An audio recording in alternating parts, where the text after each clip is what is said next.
पढ़ाई और भी मज़ेदार हो जाए जब खुद अवस्थी सर पढ़ाएं। उनसे जुड़ने के लिए उनके चैनल को सब्सक्राइब करें और बेल आइकन को दबाएं उनके लेक्चर्स को सबसे पहले देखने के लिए।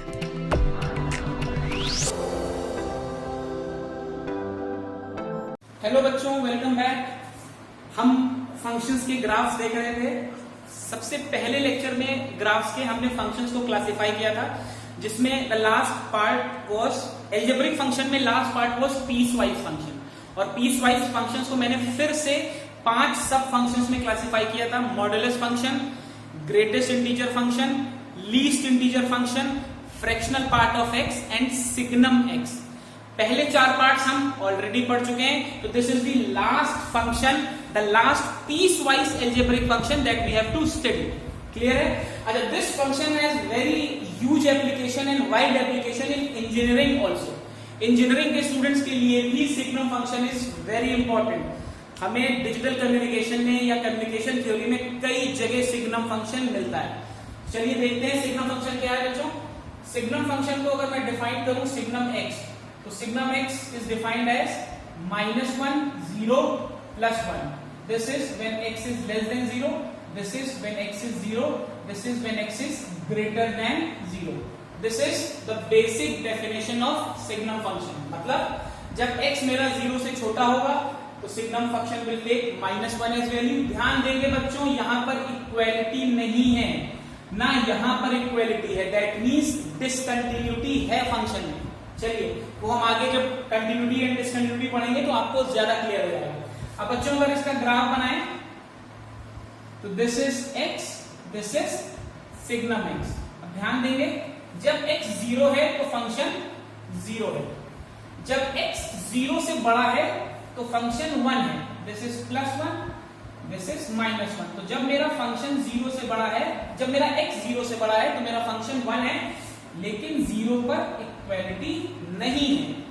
बिल्कुल वैसे ही लेस देन 0 के लिए दिस इज -1, बट इक्वालिटी नहीं है। वेरी सिंपल फंक्शन, बहुत सिंपल सा फंक्शन है, बट इसके क्वेश्चंस बहुत इंटरेस्टिंग होते हैं। बेसिकली रेंज निकालने में सिग्नम फंक्शन के बहुत क्वेश्चन आते हैं। चलिए अच्छा, इस फंक्शन को बच्चों में एक तरीके से और भी लिख सकता हूं। Signum x can be written as mod x upon x for every x is not equal to 0, this is 0 for every x is equal to 0। ध्यान से देखेंगे बच्चों, अगर x 0 है तो मेरा फंक्शन 0 होगा, दिस वैल्यू इज कवर्ड। अगर x 0 नहीं है तो दो बातें हो सकती हैं, या तो x 0 से छोटा होगा या तो x 0 से बड़ा होगा। अगर x 0 से छोटा होगा तो -1, अगर x 0 से छोटा होगा तो +1। क्यों? क्योंकि जब x 0 से छोटा होगा तो mod x -x से खुलेगा, and -x upon x will give me -1। अगर x 0 से बड़ा होगा तो mod x +x से खुलेगा, and x upon x will give me 1। तो चाहे मैं ऐसे लिखूं चाहे मैं ऐसे लिखूं, बोथ आर सेम। क्लियर है? इंपॉर्टेंट फंक्शन है, मैंने बार बार बताया, स्पेसिफिकली रेंज निकालने में इसका बहुत यूज होता है। तो हम एक क्वेश्चन करते हैं, होपफुली आपको क्वेश्चन से ज्यादा समझ में आएगा। क्लियर है?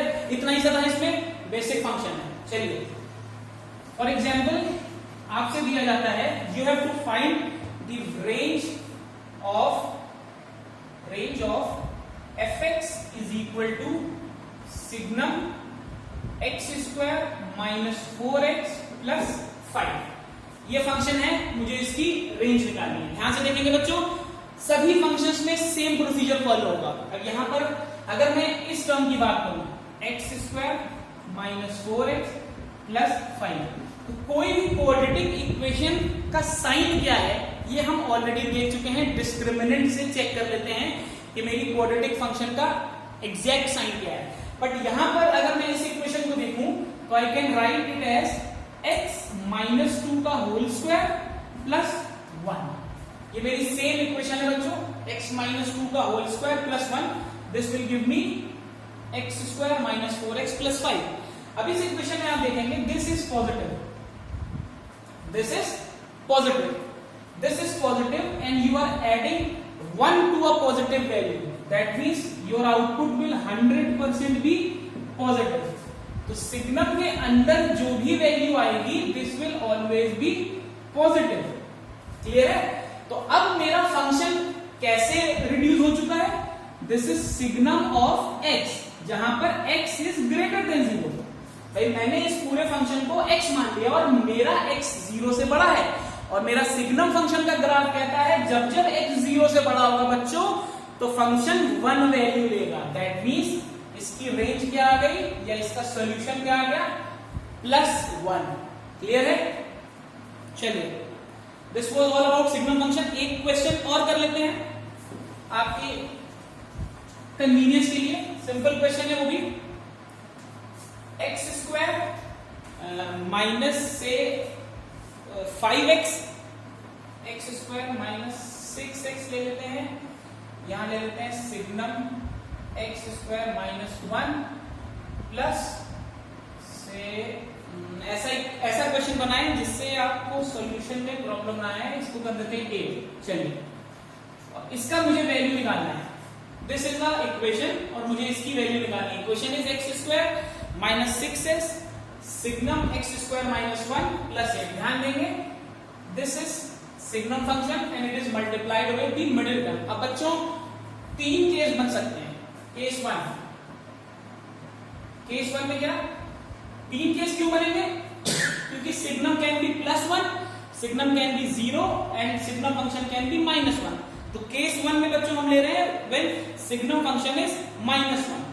तो सिग्नम फंक्शन मतलब SGN x² माइनस 1 इज -1। ये कब -1 होगा? जब x will be less than 0।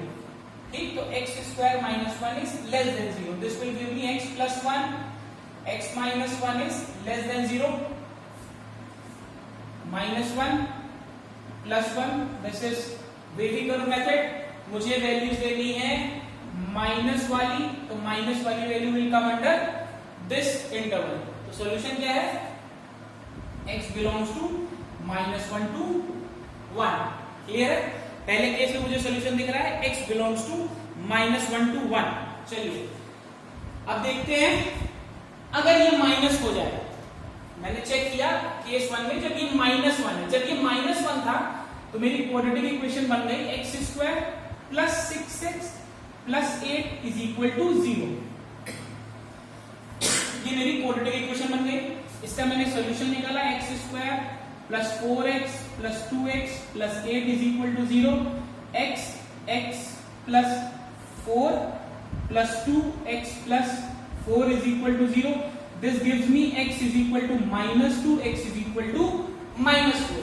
पर बच्चों अगेन क्या -2 और -4 मेरे इस इंटरवल में लाई कर रहे हैं? नहीं लाई कर रहे हैं। ये केस तो तब पॉसिबल है जब मेरा x -1 और 1 के बीच में लाई करे, बट मेरा x का जो वैल्यू आ रहा है वो -1 और 1 के बीच में नहीं लाई कर रहा है। That means no solution. Case 1 में देयर इज नो सोल्यूशन, कोई वैल्यू नहीं देगा ये। क्लियर है बच्चों? केस 2 देखते हैं। केस 2 में क्या होगा? Signum is +1। भाई 3 ही वैल्यू दे सकता है। सिग्नम +1 कब होगा? जब इसका argument x² minus 1 is greater than 0। x² minus 1 is greater than 0 मतलब x + 1, x minus 1 is greater than 0। This is -1, this is +1 plus minus plus. तो सॉल्यूशन कितना आएगा बच्चों? हम ऑलरेडी इक्वालिटीज में ये कर चुके हैं कई बार। -∞ से -1 यूनियन 1 से इंफिनिटी। ये मेरा x का रीजन आया। मेरा आंसर यही होना चाहिए। अगर हुआ इसका सॉल्यूशन तब वो वैलिड है, अदरवाइज वैलिड नहीं है। तो मैं इसको की बार प्लस रखता हूं तो मेरी इक्वेशन हो गई x² minus 6x plus 8 is equal to 0। x² minus 4x minus 2x plus 8 is equal to 0। इसको बच्चों सॉल्व करेंगे तो आएगा x इज इक्वल टू 2,4। अब मुझे देखना है कि क्या 2,4 इस रेंज में है। जी बिल्कुल है। 1, इंफिनिटी के बीच में ये लाई कर रहा है। तो this is a solution. Clear है? अभी भी मेरा क्वेश्चन पूरा नहीं हुआ है। मुझे एक कंडीशन और चेक करनी है जब सिग्नम 0 होगा। यहां पर चेक करते हैं बच्चों। सिग्नम 0 होने का मतलब हुआ केस 3। केस 3 में बच्चों signum x square minus 1 is 0। 0 का मतलब x square minus 1 is 0। X square minus 1 0 का मतलब x is equal to plus 1 and x is equal to minus 1। अब अगर मैं सिग्नम को 0 कर दूं तो मेरी क्वाड्रेटिक इक्वेशन बन जाएगी x square plus 8 is equal to 0। No solution, ये मुझे रियल नंबर देगा ही नहीं। दैट मीन्स अगर आपके पास ये क्वेश्चन आता है, आपसे पूछता है क्या सोल्यूशन है, तो इसका केवल 2 ही सोल्यूशन है, 2,4। बच्चों जब भी सिग्नम फंक्शन आएगा हम यही मेथड फॉलो करेंगे। Signum function is very important in terms of determining range, specially in JEE. JEE में आपको सिग्नम फंक्शन का क्वेश्चन बहुत फ्रीक्वेंटली मिलता है। क्लियर है? आई होप आपको समझ में आ गया होगा। यहां से we come to the end of the piecewise functions. Next classes में अब बच्चों हम नॉन एल्जेब्रिक फंक्शंस डिस्कस करेंगे। Stay safe, stay well, study well, and don't forget to subscribe to the channel. Thank you.